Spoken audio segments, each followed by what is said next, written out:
The four afterlives of the Bible. Hades. Throughout the Bible, there are many mentions of other gods who tempt and sway the children of Israel away from the God of Israel. In this continuing series, Gods of the Bible, we'll go over who these gods are, where these gods come from, and how these gods affect the Bible. Previously, we covered one of the four afterlives of the Bible, Gehenna. We covered what Gehenna was, how Gehenna was a temporary place of holding, and how Gehenna was lost to time due to medieval translations. Hades. The afterlives of ancient religions share many similarities of the fate of souls of the dead, and in the names that ancient peoples called them. It is a common theme among ancient religions that the gods forget to make a proper afterlife and place everyone, both good and evil, into a singular place. These places often share a similar idea of the afterlife. For millions, the only afterlife that they could look forward to was a dark cave beneath the earth. The souls that went to these afterlives would become shades or mere shadows of their former selves. These souls would wander this afterlife for all eternity. This afterlife is not unique to the ancient religions. The Bible also promises a similar afterlife called Sheol. Sheol was the place where all souls went to before the time of final judgment. The souls of Sheol would also become shades. However, they kept their reason and sense of self. Sheol was also described as a place beneath the earth and was often described as lacking the light of God. There was a major difference between the Bible and the other ancient religions. Sheol was temporary. What is more unique is the segregated afterlife. For most ancient religions, such as the Babylonian and Mesopotamian afterlives, there was no difference between the righteous and the evil people. Both would go to the same afterlife. The Bible, in turn, did have a segregation of souls. The righteous would go to Sheol, and the wicked would go to Gehenna. Gehenna is described as the fiery pit in the Bible and gets its name from Ben Hinnom. Ben Hinnom was the place where the ancient Israelites would sacrifice children to Moloch at the valley of Ben Hinnom, next to Jerusalem. The sacrifice of children was so great that it ripped a hole into the fiery pit, creating one of the three gates into Gehenna. Both Sheol and Gehenna were temporary. Neither Sheol or Gehenna was ever meant to be permanent, but were a temporary place of holding until the time of final judgment.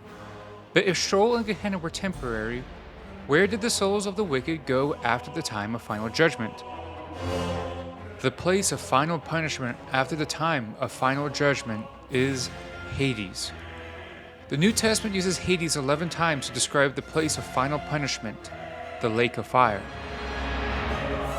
The Hades in the Bible shares the same name as Hades in Greek mythology. However, there are several key differences that distinguish the Hades of Greek mythology and the Hades of the Bible. The Hades of Greek mythology is closer to the ancient Israelites' idea of Sheol. Hades was a deep, dark cave beneath the earth, where the souls of the dead would wander forever as shades or shadows of their former selves. This afterlife is similar to Sheol, which was also described as beneath the earth, and the souls of the dead became shades or shadows. Greek mythology is one of the few ancient religions that did segment their afterlives. Hades was segmented into three afterlives, with the most righteous souls going to Elysium, and the evil going to Tartarus, with Hades representing all three afterlives. Hades in Greek mythology does not compare with Hades in the Bible. Hades in the Bible is used to describe the place of final punishment, the lake of fire, which we now call hell. But why does the Bible call hell Hades, and where did hell come from in the Bible if it did not use hell in the New Testament? The answer comes from the way the Bible was written. The New Testament was originally written in Koine Greek, the language of the Eastern Greeks. In Greece, Hades represented the generalized afterlife of its mythology, and the Bible used Hades to represent the afterlife in connection to the lake of fire. The Bible is not invoking Greek myth into its afterlife, but using its general meaning to explain that they are referring to the afterlife. Understanding why Hades was used raises a natural question. If the New Testament uses Hades to represent the afterlife, then where does hell come from? When the medieval translators of the Bible were trying to translate the Bible, they had an issue. Tyndale in the 16th century and the King James Bible of the 17th century needed to translate the different afterlives of the Bible. The problem was that there was no English word equivalent to Hades, Sheol, and Gehenna. Because there was not any English equivalent to these afterlives, they were erroneously subsumed into the English word hell. For those who recognize hell having a similar name to Helheim and Hel of Old Norse mythology, this is not a coincidence. The English language has changed and was influenced throughout the centuries, but confined its origin in part to the Germanic peoples who colonized Britain during the fall of the Roman Empire. The Angles, Saxons, and Jutes who colonized Britain and the British Isles come from the Germanic peoples that would have worshipped the Old Norse gods. It is for that reason why English word hell is so similar to Hel and Helheim in Old Norse mythology. Hel was the name of the afterlife where souls that did not make it into Valhalla would go to when they died. Hel was located at the bottom of the world tree, located at Helheim. Much like how the Bible used the Greek mythological word Hades to represent the afterlife, the translators of the Bible to English used the Germanic Norse mythology of Hel to represent the afterlife. With the understanding that Hades, Sheol, and Gehenna were erroneously combined into the singular English word hell, we can now recognize that the Bible uses different words to represent different afterlives.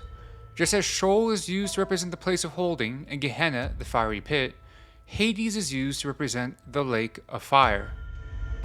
In the New Testament, the lake of fire was used to represent the place of final punishment. The lake of fire is what we as modern people consider the traditional hell thought of today.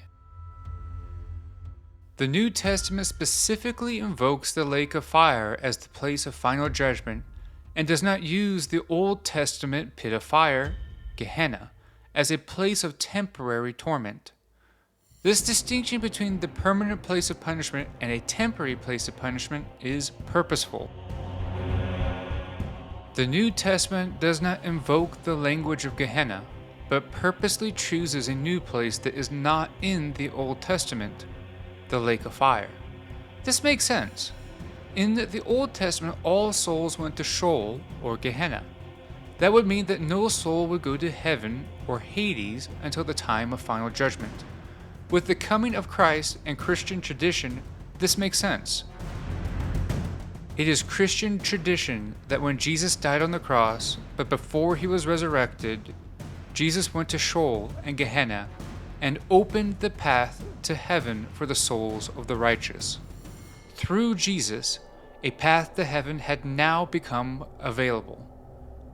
If path to eternal paradise became open for the first time, it would make sense that a path to eternal punishment also became open. Did you know the difference between Hades and Gehenna? Did you know of the combinations of the afterlives into the English word hell? Did you know the biblical tradition of Jesus? Why is it that the first time we hear of hell or Hades is in the New Testament? Let me know in the comment section below, and for more Supernatural History TV, like and subscribe.